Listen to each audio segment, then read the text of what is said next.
She had learned early on that the easiest way to survive in a room full of dangerous men was to make yourself small. Not just quiet, small, forgettable. The kind of woman whose name slipped through memory like water through fingers. Celeste Dunbar had perfected this. Flat shoes instead of heels. Hair pulled back tight against her skull instead of loose around her shoulders. Clothes in muted greys and dusty navies. Nothing that caught the light, nothing that caught the eye. She ate lunch at her desk. She took the back stairwell. She arrived 15 minutes early and left exactly on time, never lingering near the espresso machine where the men in Italian suits congregated each morning to discuss things she was paid not to hear. She was the bookkeeper for Arden Imports, a mid-sized freight company headquartered in the steel and glass tower at the edge of Chicago's South Loop. On paper, Arden moved cargo, wine from Tuscany, stonework from Portugal, specialty textiles from Lyon. In reality, Celeste had known within her first 3 weeks that Arden moved considerably more than that. The numbers told her everything. Freight manifests that didn't match arrival logs. Shell company payments to vendors that didn't exist. Cash transfers that circled through 4 different accounts before landing somewhere quiet and offshore. She kept her mouth shut and did her job. Reconciled the accounts that needed reconciling, flagged the discrepancies she was allowed to flag, and ignored the ones she wasn't. She was very good at knowing the difference. The man who ran Arden Imports, who ran, if rumor and common sense were to be believed, a significant portion of the organized crime infrastructure on Chicago's South Side, was someone Celeste had seen exactly 4 times in 7 months of employment. His name was Bastian Rourke. She had heard him before she saw him the first time, a low voice carrying down the corridor, unhurried, the kind of voice that didn't need to raise itself to command attention. She had kept her eyes on her monitor and her hands on her keyboard and had not turned around. The second time, she'd been in the elevator when he stepped in, and she had stared at the numbers above the doors with tremendous focus, while he stood beside her smelling faintly of cedarwood and cold air. He was tall. She registered that much without looking, broad-shouldered. The kind of man who took up space not because he was trying to, but because that was simply the nature of him. The third time, he walked past the open door of the accounting office and paused for half a second, just half. And she felt it the way you feel a change in air pressure before a storm. She did not look up. The fourth time, he was standing at the window of the executive floor when she was called up to deliver the quarterly report to his assistant, a sleek, humorless man named Driscoll. She had entered the outer office, handed Driscoll the folder, and in the glass reflection of the far window she had seen Bastian Rourke turn his head, just slightly, in her direction. She had left before he could look directly at her. That was the art of it. You did not let them see you properly, not in a place like this. Her apartment was on the 4th floor of a building in Bridgeport, a cramped but fiercely organized 2-bedroom where she lived alone with a tortoise-shell cat named Pharaoh and approximately 900 library books. She had a good cast-iron skillet, a subscription to 3 true crime podcasts, and a sister in Milwaukee she called every Sunday. Her life was small in all the ways she had deliberately made it small, and she had told herself for years that small was fine. Small was safe. She was not unhappy, she was careful. There was a difference, though she had stopped examining it too closely. It was a Wednesday, cold and grey, with the particular flatness of November, when everything ended.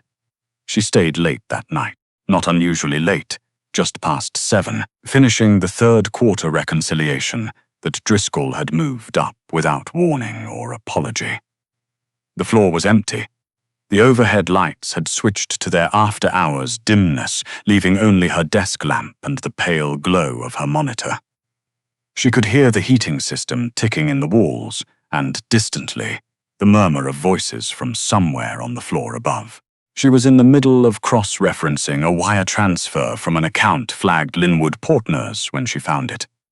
It was not, on the surface, a dramatic thing. Just a number that didn't belong. A routing code she'd seen once before, buried in a payment from 8 months ago that she had quietly set aside and forgotten about, because forgetting was sometimes the correct professional choice. But now here it was again, attached to a transfer 3 times larger, routed through the same ghost account. And this time the timestamp matched the night of a cargo arrival that had never appeared in any manifest she'd been given. Celeste sat very still for a moment. Then she did something she had never done in 7 months of careful, deliberate invisibility. She printed it. She didn't know why. Instinct, maybe, or the particular stubbornness of a woman who had spent years being underestimated and had quietly started collecting things that proved she was paying attention. She folded the page twice and tucked it into the inner pocket of her cardigan, and then she closed the files, cleared her screen, put on her coat, and took the back stairwell down. She made it to the second-floor landing before the door above her opened. There were 2 of them. She didn't recognize either face, which meant they weren't Arden regulars, which meant they had come in from outside after hours for reasons that had nothing to do with freight logistics. One of them said something to the other in a low voice. The second one looked down the stairwell and saw her. The rest happened very fast. She ran, got as far as the side exit before one of them caught her arm, and she dropped her bag and used her elbow the way her college self-defense instructor had told her to, and it bought her about 3 seconds and approximately 6 feet before the second one grabbed her from behind, and the world tilted sideways, and the fluorescent lights stretched into long pale streaks, and then went dark entirely. She woke up cold. Concrete. Floor. The smell of lake water and diesel and rust. Her wrists were zip-tied in front of her, which was, she told herself, cataloguing this with the methodical calm that descended on her in moments of crisis. Slightly better than behind. Her head throbbed. The room swam. When she tried to sit up, the room swat tem, but she made it upright and stayed there, back against what felt like a support column, and waited for her eyes to adjust. A warehouse, near the water by the smell of it. The kind of space that didn't officially exist on any inventory. There were 3 men she could see, 2 near the door, 1 closer, seated on a crate with a phone in his hand, not looking at her. None of them were the 2 from the stairwell. She thought about the folded page in her inner pocket and did not move her hands toward it. She thought about Pharaoh, home alone, who would knock his food bowl off the counter at exactly 7:45 in the morning if she wasn't there to fill it. She thought about her sister, who would not expect to hear from her until Sunday. She thought, no one is coming. And then a phone rang somewhere in the far end of the warehouse, and the man on the crate stood up and answered it, and she heard him say, "Yeah, we got." She had a key card and a bag. Looks like she was heading out, not in. No, she didn't. Yes, sir. A pause, longer than the others. Understood. He lowered the phone. Looked at her for the first time with an expression she couldn't quite read. "Someone wants to talk to you." She said nothing. "Not a request," he added. "I assumed," Celeste said. Her voice came out steadier than she expected. She didn't know how long she sat there before he arrived. Long enough for the cold to settle properly into her bones. Long enough for the ache in her cheekbone to sharpen into something more specific and unpleasant. She kept her breathing even, and her mind occupied.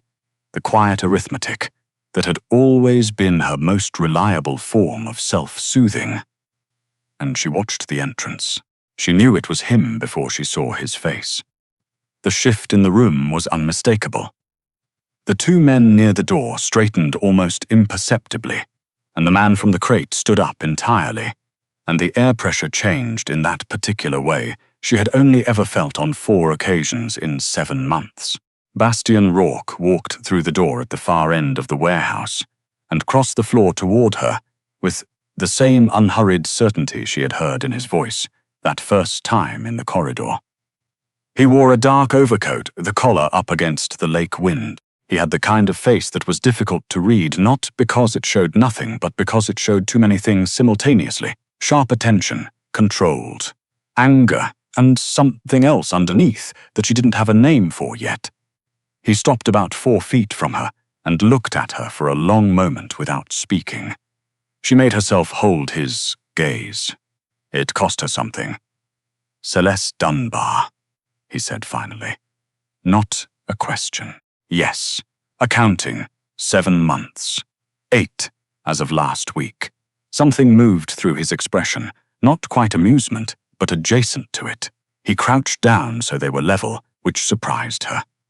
She had expected him to remain standing, to use the height, and studied her face with an attention that felt clinical until she realized it wasn't.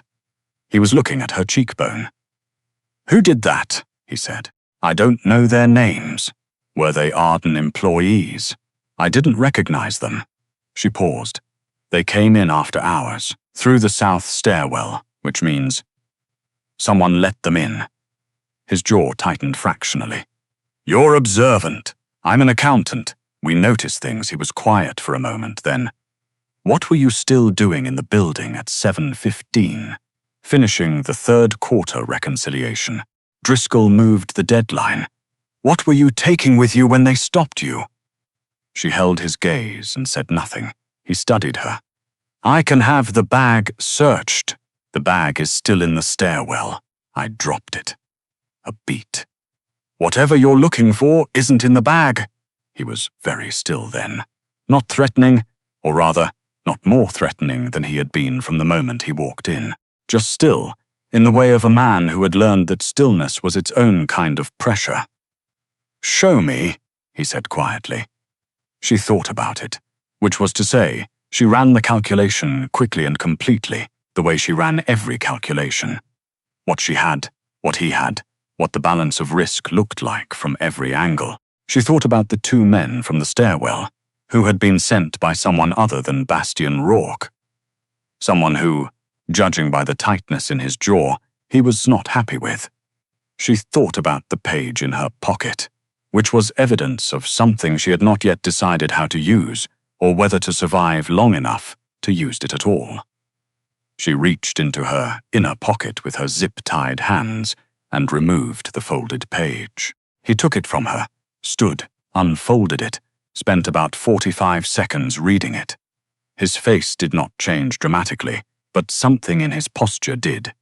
A subtle, precise reorganization, the way a man looks when a piece he has been searching for settles into a structure he'd half suspected. He folded the page again, looked at her. "You've seen this before," he said. "A version of it. 8 months ago. You kept it to yourself." "I'm very good at my job," Celeste said. "Part of my job is knowing what not to say." He regarded with an expression that was doing several things at once. Then he looked over his shoulder at the man from the crate. "Cut her hands free, get her something warm to drink, and find out which of my doors Traeger used tonight." She didn't know who Traeger was. She filed the name away. The zip ties came off. Her wrists ached. Someone produced a paper cup of terrible coffee from somewhere, and she held it in both hands and let the warmth work its way into her palms. And she watched Bastian Rourke walk to the other end of the warehouse and make 2 phone calls in a voice too low to hear. She watched how the other men moved around him, not just with deference, but with the specific, calibrated awareness of people who had learned exactly where his boundaries were. When he came back, he stood looking at her for a moment with something in his expression she couldn't categorize. "You should have come to me," he said. She looked at him steadily. "I didn't know if you were the threat." A pause. Then, fair. She learned, in the next 48 hours, several things she had not previously known. She learned that Traeger was the name of a man who had been Bastian's second-in-command for 6 years, and who had, in the 3 months prior, been quietly competing organization to hand over Arden's offshore account architecture, the structure Celeste had spent 8 months documenting without fully understanding what she was documenting. "Knees," She learned that the version of the routing code she'd found 8 months ago had been planted to test how far information traveled through Arden's administrative staff. She had been the only employee who had seen it and said nothing. She had also, apparently, been the only one who had printed it. She learned these things from Bastian's attorney, a composed woman named Alderton, who visited the safe house where Celeste had been quietly relocated, and explained the situation with the tone of someone delivering a legal briefing, which was in fact what she was doing. Celeste herself stayed at the safe house for the first 36 hours, working from a laptop that someone had brought along with a bag from her apartment. Her clothing, her chargers, and, she discovered with a complicated emotion, Pharaoh in his carrier, because apparently someone had thought to go back for her cat. She tried not to read too much into that. On the second day, Bastian came himself. He arrived in the early afternoon and found her at the kitchen table with the laptop and 4 open spreadsheets and a half-eaten sandwich. He stood in the doorway for a moment, looking at the array of work spread across the table, and something shifted in his expression that she had no name for yet. "You're working," he said. "I'm always working," Celeste said. "Driscoll's deadline didn't disappear because I got kidnapped." He was quiet for a moment. Then he pulled out the chair across from her and sat down, which was not what she expected. She had expected him to stand, to deliver instructions and leave. "The men from the stairwell," he said. "They were operating under Traeger's direction, not targeting Arden, targeting you specifically. Traeger knew you'd found the routing code 8 months ago. He'd been watching your access logs." He paused. He was trying to find out how much you knew before he handed over the account structure. Celeste set down her coffee. "So I was the variable. You were the only thing he couldn't account for." She considered this. What happens now? Traeger is no longer a problem. She didn't ask him to clarify that. She reminded herself, very good at knowing what not to ask. "And me?" she said. He looked at her across the table. The afternoon light came through the window, at an angle that picked out the grey at his temples, the careful lines of a face that had spent years arranging itself into controlled neutrality, and had not entirely succeeded. "That depends," he said, "on what you want." She thought about her small apartment and her 900 books and her Sunday phone calls, and the careful architecture of a life she had built specifically to take up as little space as possible. She thought about the way he had crouched down on the warehouse floor to be level with her. The way he had said fair when she told him she hadn't known whether he was the threat. "I want to go home," she said. "I want to keep doing my job. And She stopped. "What? I want to stop pretending I haven't noticed things." He studied her. What things? The list was long. It included routing codes and shell companies and the specific way freight manifests could be structured to hide a second layer of cargo beneath the first. It included the name she'd found in the margin of a subsidiary filing that matched a city councilman who appeared in 3 news cycles as an anti-corruption advocate. It included, though she did not say this part, the way the air pressure in a room changed when Bastian Rourke walked into it, and the fact that she had spent 7 months, 8 months, looking very deliberately away from him, and that it had taken considerably more effort than she had admitted to herself. She handed him the second printed page, the one she hadn't shown him in the warehouse. He looked at it for a long time. "How long have you had this?" he said. 6 months, and you sat on it." "I was waiting," she said, "to understand who the right person to give it to was." He looked up at her. "And now I know." The silence that settled between them was not uncomfortable. It had the particular quality of silences between 2 people who have been paying attention to each other for a long time from a careful distance, and who have just mutually decided to stop. 3 days later, she went home. Pharaoh objected loudly to the car carrier in the lobby, and she carried him up the 4 flights and let him out in the hallway, and he went straight to the kitchen and knocked his food bowl off the counter, with profound moral satisfaction. She filled it. She put the kettle on.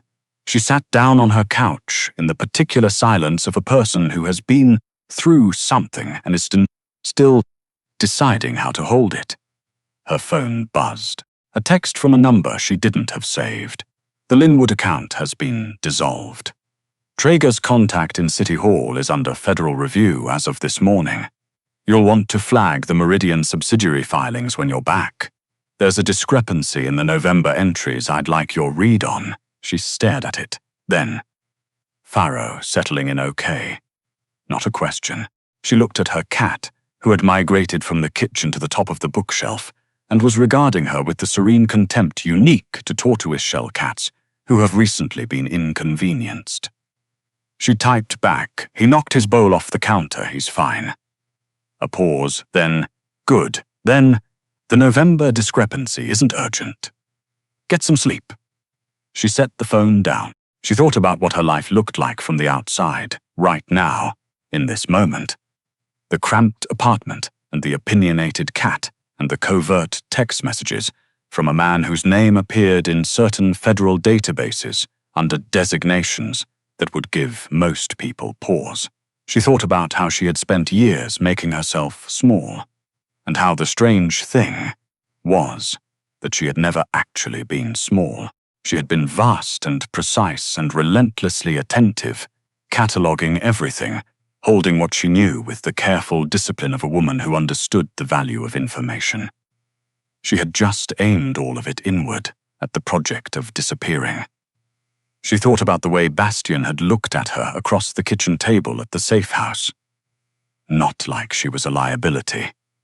Not like she was a variable to be managed. Like she was, finally, the most interesting problem he'd ever encountered. Her phone buzzed again. "There's an opening on the executive floor. Head of Financial Intelligence. The job has certain unofficial dimensions you're already familiar with. If you're interested." She looked at the message for a long moment. Then she looked at her apartment, the organized shelves, the library books, the kitchen with its cast-iron skillet and its cabinet full of tea, the evidence of a life built to stay below the radar of anyone who might notice her. She picked up her phone. "Send me the Meridian files tonight," she typed. "I'll have something for you by morning." A pause, then a single message back, and she felt something shift in her chest when she read it. Something that had been wound tight for a very long time, releasing at last. "I've been waiting for you to say that since the day you walked in."